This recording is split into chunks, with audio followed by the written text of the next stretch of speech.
આજે દેશભરમાં લાખો વિદ્યાર્થીઓ માટે મહત્વપૂર્ણ ગણાતી નીટ યુજી પરીક્ષા યોજાઈ રહી છે। સુરતમાં પણ 10,000થી વધુ ઉમેદવારો પરીક્ષામાં બેસી રહ્યા છે। પરીક્ષાને પારદર્શક અને સુરક્ષિત બનાવવા માટે વિશેષ વ્યવસ્થાઓ ગોઠવવામાં આવી। દેશભરમાં આજે નીટ યુજી પરીક્ષાનું આયોજન કરવામાં આવ્યું છે, જેમાં સુરતના કુલ 10,301 ઉમેદવારો પરીક્ષા આપી રહ્યા છે। પરીક્ષા માટે શહેરમાં 22 પરીક્ષા કેન્દ્રો અને 22 રૂટ નક્કી કરવામાં આવ્યા છે। પરીક્ષાની સુરક્ષાને ધ્યાનમાં રાખીને સ્થાનિક પોલીસ ઉપરાંત દિલ્હીથી CISFના જવાનોને પણ તૈનાત કરવામાં આવ્યા છે। નીટ યુજી પરીક્ષા બપોરે 2 વાગ્યાથી સાંજે 5:15 વાગ્યા સુધી યોજાશે અને OMR આધારિત પેન પેપર પદ્ધતિ લેવામાં આવશે।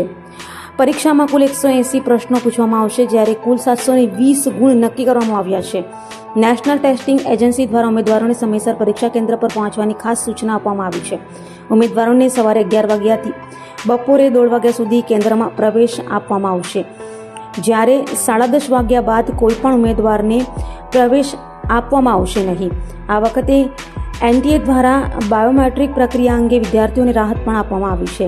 જો કોઈ ઉમેદવારને બાયોમેટ્રિક વેરિફિકેશનમાં સમસ્યા સર્જાય, મશીનમાં ખામી હોય, ડેટાની ગુણવત્તા નબળી હોય, UIDAI સર્વરમાં ટેકનિકલ સમસ્યા હોય અથવા ઉમેદવાર બાયોમેટ્રિક આપવા સક્ષમ ન હોય, તો તેવા કિસ્સામાં ઉમેદવાર અંડરટેકિંગ ફોર્મ ભરીને પરીક્ષા આપી શકશે।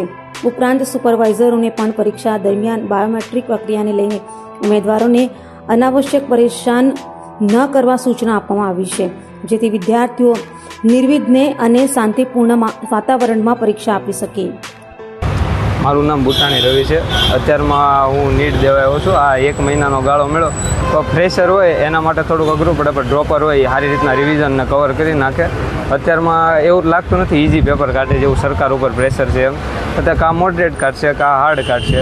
આગલી વખતે તો એવું ઇઝી હતું, થોડુંક તો લાગતું હતું 600 ઉપર 600 આજુબાજુ કટો અટકાવે, હવે જો મોડરેટ કે એવું કાઢશે તો 610-20 આજુબાજુ જાય, વધારે નહીં જાય। મારું નામ રાખોલિયા મુકેશભાઈ છે। કાકા, જે બીજી વખત નીટની પરીક્ષા યોજાવા જઈ રહી છે, બાળકો પરીક્ષા કેન્દ્ર પર પહોંચી ગયા છે, એક વાલી તરીકે શું કહેવું છે તમારે?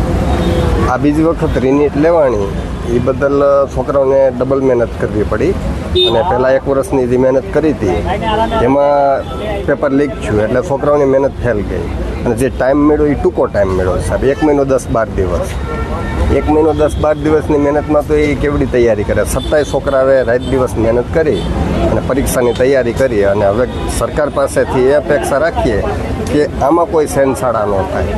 જો આમાં કાંઈ થાય તો છોકરાઓને આગળ શું કરવું, એનું ભવિષ્ય ક્યાં જઈને ઊભો રહીએ, એ વાતનો મેઇન પ્રશ્ન છે સાહેબ। એટલે એવી અપેક્ષા રાખીએ કે આ વખતેની એક્ઝામ શાંતિપૂર્ણ દેવાય અને કોઈ જાતની ખલેલ કે કોઈ વસ્તુ ન થાય એવી અપેક્ષા છે।